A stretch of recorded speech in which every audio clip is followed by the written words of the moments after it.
श्री शंख स्मृति 5वां अध्याय।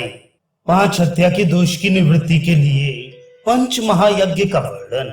गृहस्थ में सर्वदा 5 हत्या होती हैं। चूल्हा, चक्की, बुहारी, ओखली और जल का घड़ा।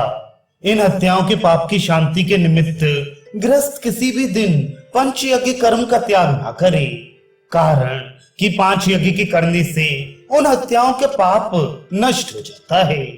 देव यज्ञ, भूत यज्ञ, प्रति यज्ञ, ब्रह्म यज्ञ और मनुष्य यज्ञ, ये 5 प्रकार के यज्ञ कहे हैं। हवन को देव यज्ञ, बलि वैश्य देव को भूत यज्ञ, पिंडदान को पितृ यज्ञ, वेद पाठ को ब्रह्म यज्ञ और अतिथि के पूजन को मनुष्य यज्ञ कहा है। वानप्रस्थ, ब्रह्मचारी, यति, ये तीनों द्विजाति गृहस्थ के प्रसाद से यथा विधि जीवन निर्वाह करते हैं। गृहस्थी यज्ञ करता है, गृहस्थी तपस्या करता है, गृहस्थी ही दान देता है। इस कारण गृहस्थ आश्रम ही सबसे श्रेष्ठ है। जिस प्रकार स्वामी ही स्त्रियों का रक्षक है और जिस भांति चारों वर्णों का रक्षक ब्राह्मण है, उसी प्रकार गृहस्थ का स्वामी अतिथि कहा है।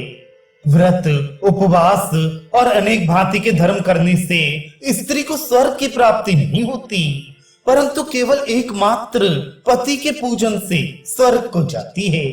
व्रत, उपवास और अनेक प्रकार के यज्ञों को करके राजा को स्वर्ग प्राप्त नहीं होता, परंतु एक प्रजा की रक्षा करने से ही स्वर्ग की प्राप्ति होती है।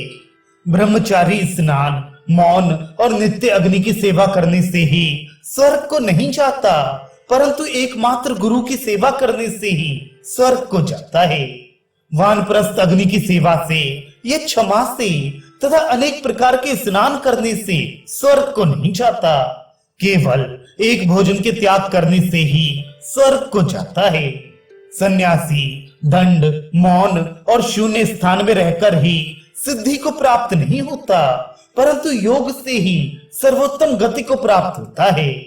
गृहस्थ दक्षिणा वाले यज्ञों की और अग्नि की सेवा करने से स्वर्ग को नहीं जाता, केवल एक अतिथि के पूजन से ही स्वर्ग प्राप्त होता है।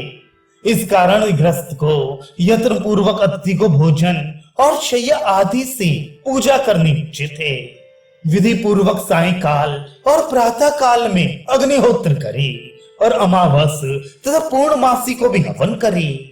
अश्वमेध आदि यज्ञ और चातुर्मासी यज्ञों से ईश्वर का पूजन करे और 3 वर्ष से अधिक अन्न वाला पुरुष आलस्य रहित होकर सोमलता का पान करे।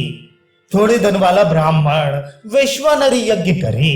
शूद्र से धन को कदापि न मांगे और भिक्षा के संपूर्ण धन का दान करे।